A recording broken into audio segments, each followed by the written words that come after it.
Hey everyone, welcome to the channel. All Things Middle-earth here with a quick video guide looking at the commander Agzok. Now, if you've seen lately, we've been covering a lot of content for new players, specifically on the good side, because in Season 1, at least right now, you can only start with good side commanders. So if you are a brand new player, you can start using evil commanders as soon as Season 2, or if you started Season 1 before this update happened, you may have started with some evil commanders as well. So today we're going to break into the evil side and start looking at which commanders are worth investing in. Now, I'm just going to give you guys a big forewarning up front. In my humble opinion, there are a lot less viable evil commanders in this game than there are good commanders. So I just want everyone up front to have the information. And right now, at least the way the game is, with commander damage being the meta and certain commanders being built the way they are, I just feel like there are less options for evil. Now, evil is still very good. Evil is viable. They have a lot of really cool commanders. But if you're playing roleplay and only playing with evil, I do think it's sort of like starting with the handicap. So again, just trying to preface that, Netties, if you're watching, I think evil needs some help, especially for new players. You know, tier 1, tier 2 commanders, they need some work because right now there are so few options that are reasonable at all to use. So hopefully that comes very soon, but just kind of giving the forewarning up front. But with all that spiel out of the way, let's go ahead and jump into the video about Agzok.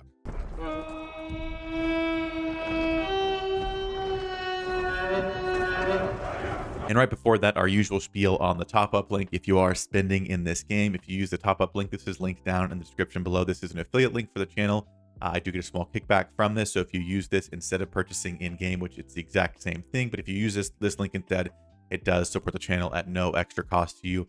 And in certain parts of the world, it is actually cheaper. So you could save yourself money, but at the very least, you break even and you support the channel, which would be greatly appreciated. So if you want to see more content like you've been seeing lately, consider using the top-up link. Hit the like button and subscribe, all that good stuff. But now into the actual build.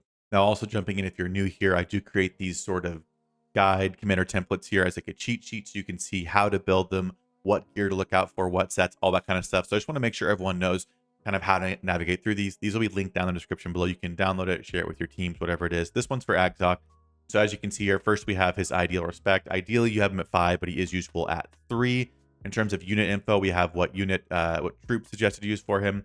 We have the gear info below, kind of explaining what you see pictured here. Because the idea is that I want you guys to hopefully learn from these videos, so you don't just have to look for 4 pieces of gear, but hopefully can start to understand what are workable pieces. Because again, there's a lot of gear, a lot of different sets, and so it's good to know exactly why you're looking for certain pieces of gear. So kind of info on the gear there. We have examples of the gear. So we have the first 2 best in slot gold options and the best in slot purple option. I'll also show some blues on the screen in a second, so you guys can make sure you know, like if you're day 1, or at least, you know, starting out in season 2, you know what you can use on the blue gear side. We have our sets over here. So these are some set suggestions. And then right above me is our skill prioritization. So the 1, 2, and then 3 is the order you'd put points into. And there's actually a note here for this one, which has a kind of caveat, which you'll see. So again, I'm going to break this all down, but if you are new here and haven't seen or looked at these, that's kind of all the information on here. So you can download this, share it with your team, whatever it is, just use it as a quick reference. But that's kind of everything we're going to talk about is on this sheet here today. So starting out first for Agzok, we are going to max out the Shadow of the Mist tree, followed by the Pursuer tree, both physical damage skills here for him. And then we're going to put 1 point into Black Numenorian, and our extra points, anything after that you have, is going to go into the Mountain Warrior. Agzok does have 3 physical damage skills, which makes him a very, very viable option. The only reason he's not really a part of the meta is because he's a tier 1 commander, and ascending him from tier 1 to 2 to 3 is very expensive, and he still will always use his tier 1 respect items to kind of level up. So it just takes a long time, as you can see, where I have 135. It's not like he's using, you know, the equivalent of tier 2 commander. So as he's been ascended here, you can see his items are worth a little bit less because he's using them at a higher level. I don't think it's the best system either. I've actually talked about this a lot before, but right now it's the way it is. So it just takes a lot of time, and that's probably the only reason that he's not really a part of the meta. But he's a very, very good damage commander. Now, again, as you can see in the sheet here, it says put 1 out of 10 into Black Numenorian before going to the R5. Again, that's this point we talked about here. It's not on the prioritization list, but the goal of this is just to help clear out extra stacks of White Council on Gandalf the Grey or Gandalf the White if you're facing them. So you just want that 1 point there before you go into the R5. Next up is the gear we're going to use on Agzok. Now, we've done quite a few videos on physical damage commanders, so hopefully you've seen those and understand. But if you look through his kit, you can see that most of what he's doing is physical damage, and physical damage. Now, if you look at Black Numenorian, it does do focus damage. We're only putting 1 point there to help clear off stacks of White Council, like I said. but what he's doing primarily is physical damage. So with that being said, we want to increase his attack because this affects his ability to inflict physical damage as well as damage, which determines his ability to inflict all types of damage. So anything with damage and attack are good pieces. Now, what you see on the screen right here is the first option on the sheet. These are the best in slot gold items because they have high commander attack as well as damage, at least on the accessory and the weapon.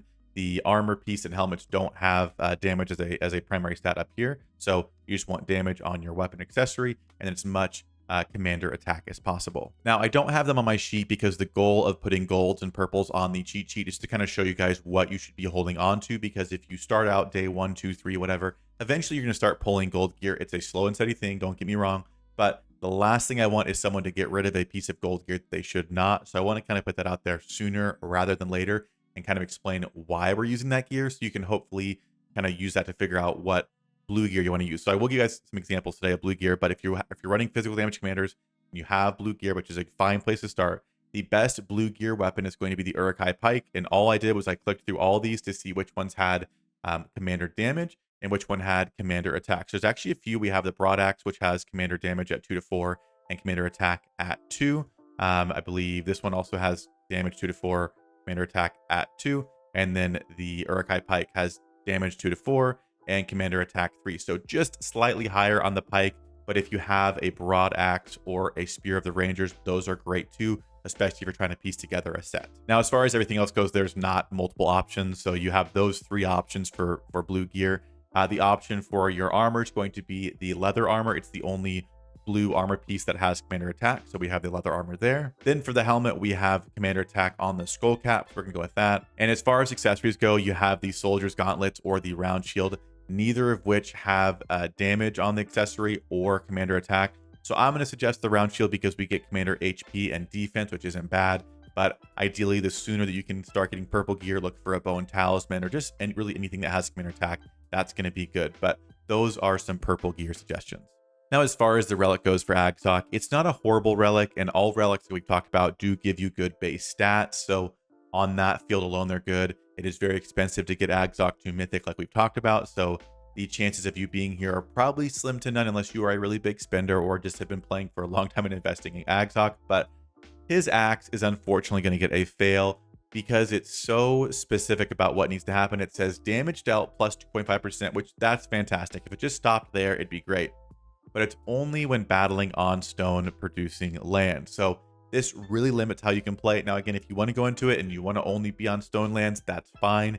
But for me, the cost of relics are so much that you want to be able to use them all the time, just not when on stone tiles. And there are just times that this isn't going to be, you're going to be attacking a keep or a crossing or whatever it is, and it's just not going to be good. So I would not suggest doing this one. Again, the actual stat when it happens is not going to be bad, but the fact that it's so restrictive is not good. So it does get a fail from me. Now, as far as units go, my suggestion for Agzok is going to be to run Berserkers. Obviously, this is unless someone else in your army is calling for a specific race or type of troop.